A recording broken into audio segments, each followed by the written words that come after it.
good friend, Linn Sitler, who has guided the film and tape commission for a few decades, but she's still young and perky and full of spunk, and we're very excited about all the film commission has done. And Linn would like to say a few words. So, Linn?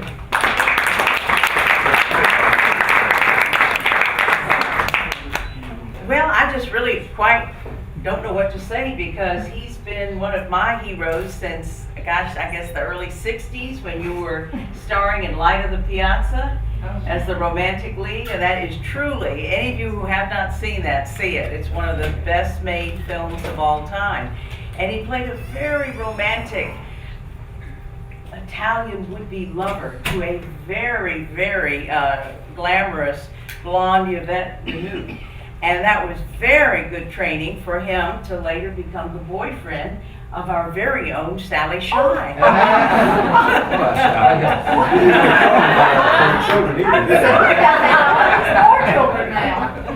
Yes, you might have been discreet, but Sally wasn't.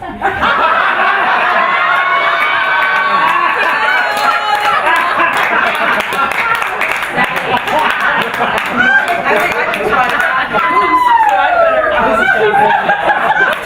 better sit down. But our Mayor Wharton is going to be talking all about the Memphis connections, and we are so proud to have you as we continue to be known around the world as a city that is famous and well loved for its movies, its music, its celebrities.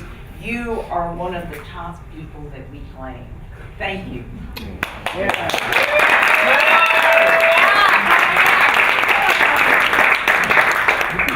Christopher Blank was right. This has continued to be a bawdy experience.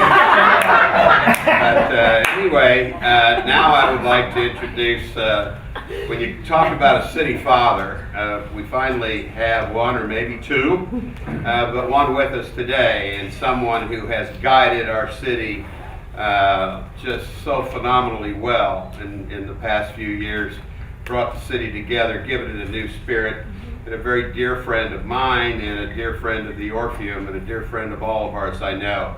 I'd like to introduce His Honor, the Mayor of Memphis.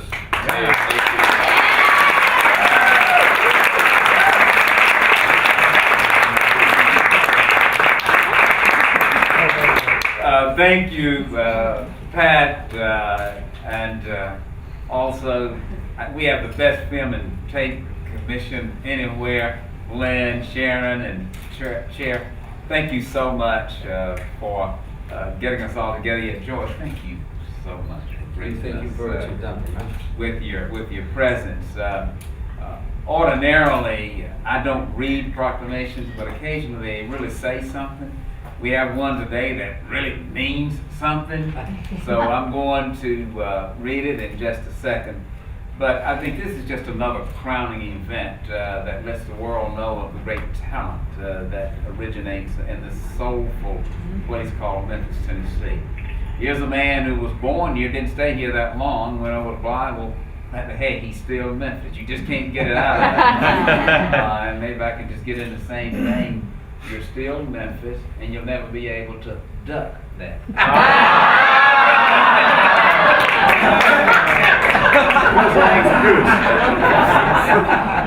But if you look at over the past 2 years, all the award-winning plays, it just does me so much good to get to New York and you see the taxes up and down there, and there's Memphis on top of the taxes. Pat and I were there at the opening of Memphis there, and then just a few blocks over, of course, we had the $1 Million Quartet, and then we had the Mountain. All of that, all this comes right out of Memphis. And then, of course, the legend here, not only Memphis, but he served so well. I was raised over in the hill country, George, Lebanon, Tennessee, and Hank Williams territory. Well, my son went to school at Castle Heights in Lebanon. You can't talk out loud, you know what it means.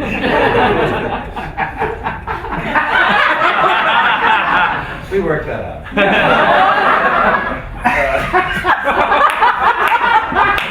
Don't look up Castle Heights. Great. They're close. They're close. But Hank Williams, again, who expressed just the soul of our great state, no less. And then your cheating hard, your performance is just so great. You make us proud all across the state. But right now, it's all about Memphis. Sharon and Gwen, if you'd come up, I'm actually going to read this.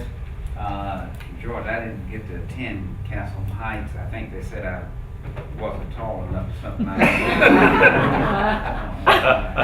Just don't look like me. Well, he didn't dress as well. So I might not read as well as these city folks do, but I'll do my best.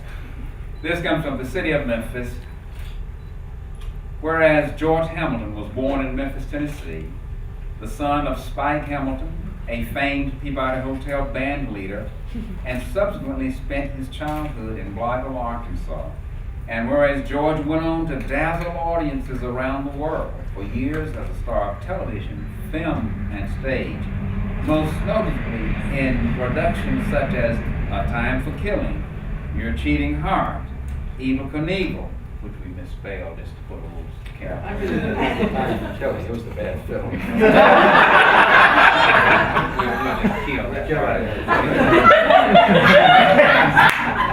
And Love at First Bite. And whereas George is, let me step away from you on that bite. Whereas George's singular style and unique brand of humor have won him a new generation of fans, particularly through his skincare system, tanning salon, cigar lounge, game show hosting, and celebrity roasting endeavors. And whereas we could not be more proud to welcome George's return to Memphis as the lead in the national tour of the Tony Award-winning revival of, how you pronounce it? Which one is that? We've had many pronunciations of it. La Cage Aux Folles. I think It's La Cage Aux Folles. And it's easier to say to people, remember Birdcage? At the world famous Orpheum Theatre. Now therefore, I, AC Wharton Jr., Mayor of the great city of Memphis, Tennessee, do hereby proclaim Thursday, March 22nd, 2012, as a day to honor the life and accomplishments of George Hamilton in the city of Memphis, and encourage the citizenry to show our appreciation accordingly. Thank you, and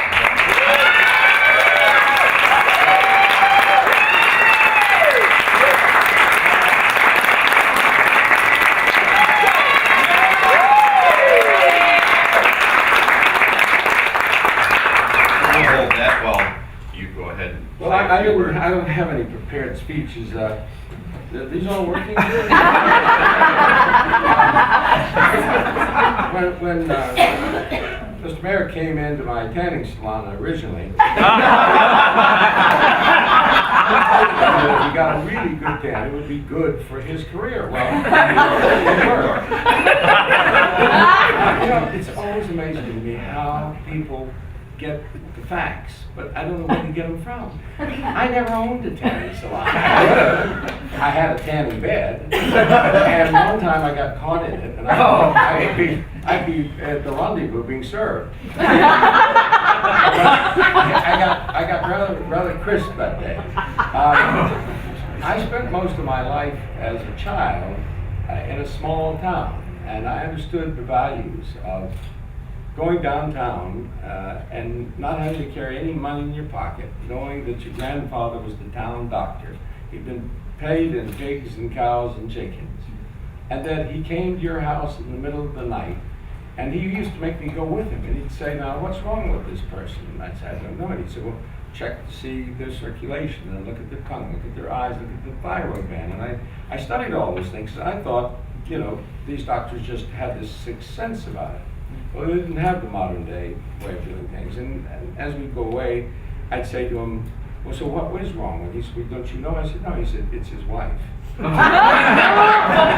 reason for that was because they did understand the atmosphere in which a person lived. And now we have it all compartmentalized. I have a guy who looks at my finger, and one looks at my eye, and they don't seem to connect it all together. And also, what your lifestyle is about. When you're brought up in the South, and you were brought up in the South of the days that preceded civil rights change and reform. And you understand what the gravity of our world has completely gone in the total direction. We're doing a play called Cage Aux Folles, and for racism, Cage Aux Folles was to gays. It was a very hurtful and very deeply devastating for people who, including my older brother, Bill, who I grew up with. Bill was gay and taught me a lot about love, taught me a lot about, he had an incredible eye. His ability to know the difference was enormous. And he was a very materialistic person. He cared about what he wore and what he had. And the last thing he asked me to do was to take him out in his Rolls Royce, and I carried him down the stairs on my back. And then we drove around town and saw everything, and then I took him back. And that night before he died, we were talking. I said, what would you do differently if you had it all to do again? I thought he was going to say, I'd buy more Tiffany or buy something. Because he was all about, the material. And he said, I'd love more. And I thought, that's a strange thing. But it wasn't strange, because it taught me that that's really what it all is about. Our play, that's all it's about. It's not about the problems of, yes, we're going to look at this play.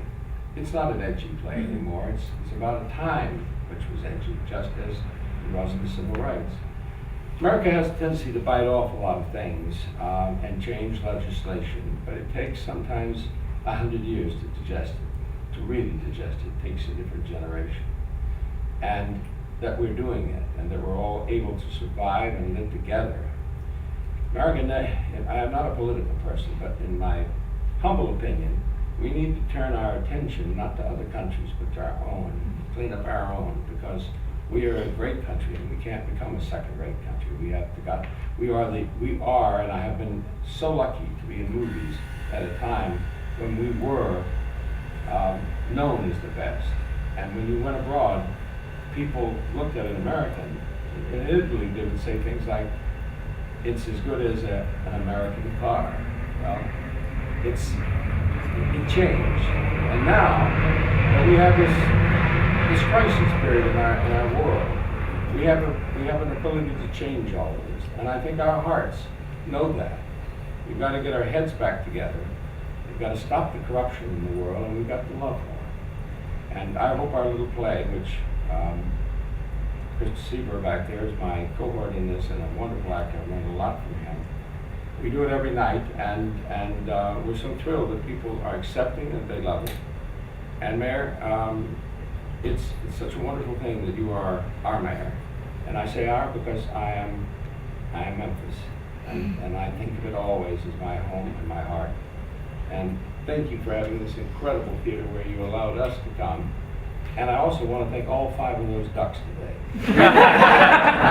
As a little boy, all I want is just one of those little ducks.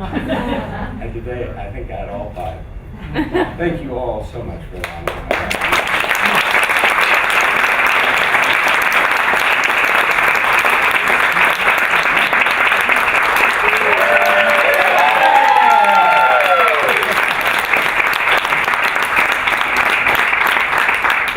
As you know, the theater is about ready to begin celebrating its 85th birthday anniversary.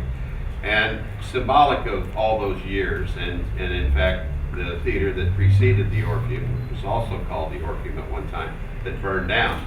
There have been a fabulous array of the best entertainers in the world, going back to Harry Houdini and all of the people from the vaudeville days, Burns and Allen and the Mills Brothers and so many others. And recently we've been adding some of the more phenomenal stars that have graced the stage. And out there near where your star is, you've got Cary Grant and Gregory Peck and Yul Brynner and so many others. So we're going to give you this. You'll have to lug this around for the next 40 weeks of your tour. But it says the Orpheum Theatre, Memphis, Tennessee, Sidewalk of Stars, George Hamilton, Cage Aux Folles, March 20 through 25, 2012. This is indicative of the star that you will see out there and people will see forever. Thank you, sir.